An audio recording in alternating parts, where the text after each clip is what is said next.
Understand a different type of curriculum evaluation. In how many ways we can evaluate the curriculum? So pre-test and post-test. Then we're going to discuss about NRT and CRT, which is called your norm reference testing and criterion reference testing. And another, you have a formative evaluation and summative evaluation. So we're going to discuss about these four types. So let us switch and understand about pre-testing and post-testing.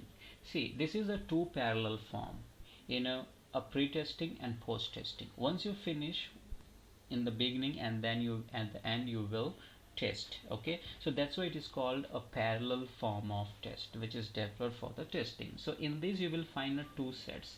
The first set of test is administered on the learner before implementing the curriculum. Whatever the curriculum you have designed for that particular course, you will assess whether the child is able to achieve that particular knowledge, the skills, or the values as per your curriculum.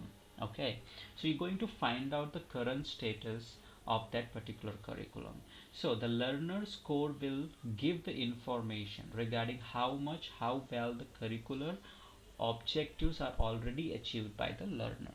So that you do in the pre-testing. Okay, then after, the learner, that means the student, are exposed to the planned curriculum, your implementation part. That means you're going to actually implement, you're going to actual plan the lesson.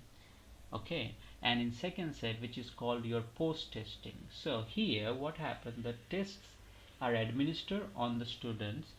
This set of score are compared with the pretest. So let us say in the pretest the child has scored 20%, whereas in the post test he achieved 80%. That means there is a significant difference between the pretest and the post test. So if there is any significant difference in the score of these two sets, it can be assumed that this is due to the effectiveness of the curriculum. Okay, because the curriculum is very good, that's why the child has achieved 80%. If the difference is not significant, that means if there is no significant difference, this shows that curriculum is not effective and it need a necessary modification or improvement. For example, the child achieved 20% in the pre-test, and in the post-test also he achieved around 20% or just 1%. That means that particular curriculum which you have designed is not proper. You need to do some modification. There is no significant difference between pre-test and post-test. Okay, so you need to do a further modification or improvement. So the pre-test and post-testing can be shown like this. You can see here the pre-test. First you do the pre-test of your curriculum, and then you implement your curriculum, maybe for 5 months, maybe for 6 months, or maybe for 1 year, and then you do the post test. So what you will do, if there is significant difference, that means your implementation, your curriculum is good. If it is not significant, you need to go back and do some modification. This is how you do a pre-test and post-test of curriculum evaluation. So we have finished up first type, which is called a pre-testing and post-testing. Let us move to the second one now. Norm reference testing and criterion reference testing. This you have already learned about NRT and CRT in your first semester in assessment, right? So here we will discuss very short, in a very brief manner. So in the norm reference test, what happened, the learner are assessed with the reference to a certain norms. So the norm reference information is valuable in the case when we are concerned with the group learning for a particular course, or ranking them in some order of a merit. There you follow certain norms. For example, you know for example, we have created a norm is that 80%. So we are going to match with that particular norm only. Rather, we are not going to match with 50 or 60. No, whatever the norm is fixed, we are going to match those result whichever we have discussed. For example, if in the curriculum evaluation there will be a standard A, standard B, standard C. Standard A says that it is 90 to 100%.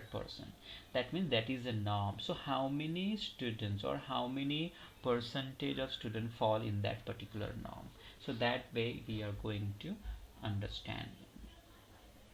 In curriculum evaluation, we may investigate whether one group of learners who had undergone the new curriculum is learning better than the other group of students who had undergone to the old curriculum, as I said. Okay, so we are going to match those particular achievements in the reference to the norms.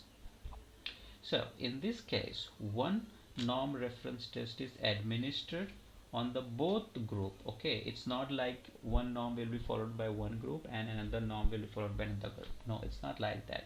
So norm will be the same, but shifting of curriculum can be done. Or even you cannot shift the curriculum, you can assess in the new curriculum as well. So if the score of learner of the new curriculum are significantly higher than the learner of old curriculum, we assume that the new curriculum is effective. It's very simple to understand. Otherwise, we should think that necessary modification is required in the new curriculum. It's very simple. So in criterion reference test, what happened? Testing is done with the reference to the set of criteria. So in CRT, all objectives of the curriculum are listed in the behavioral term. Like when you prepare your group teaching, you have some behavioral terms specifying the condition under which these are to be observed. Okay, so this is very, very important in criteria reference test. So if the objectives are achieved by most of the learners, it shows that curriculum is effective. Otherwise, the curriculum needs some modification. So based on the criteria, you need to fix it up. Okay. Let us move to the third one, which is called your formative evaluation. In formative evaluation, what happened? Formative evaluation is used to improve the curriculum while it is prepared and developed. So it is carried out in some trials.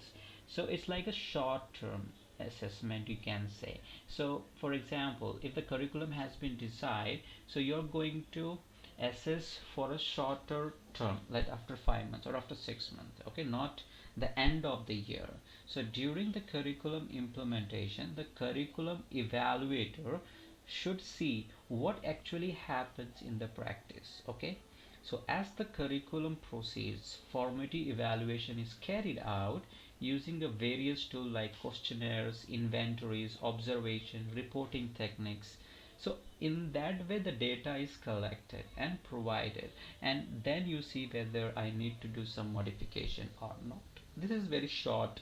In between of the year, you can do the curriculum evaluation or assessment of your curriculum in between the class. That means the year end has not taken, that means you haven't revealed the year end results. So before that you are going to do this formative evaluation. And summative evaluation is like term end. Okay, for example, summative evaluation take place after the development and implementation of curriculum, whereas formative evaluation in between the implementation. That is very clear. So this is used to see what has finally been achieved by the student after the implementation of the curriculum. That is your summative evaluation, like your summative test. After 1 year, you give a student a summative, a final test. That is how it means here. Same way you're going to evaluate. Anyways, it is quite linked with the final test. And even see, once you do the final test, you get some results. So that result is mapped with the curriculum, whether that curriculum is effective or not. So that is the source how you collect the data, which you have already discussed in the models of implementation of curriculum evaluation. Yes, in that we have discussed. You can see the videos. Okay, So this is how you do your summative evaluation. So it also tries to evaluate the overall attitudes of teacher and the learner toward the course, toward the curriculum which you have developed. So I think it's very clear, and it's very easy to understand about summative evaluation, because it's quite similar to your other assessments and all. So in similar way you do this. Okay, so I think you have understood about these four types of curriculum evaluation. If you have any doubt, just let me know. I will just try to clarify it. So till then, bye bye.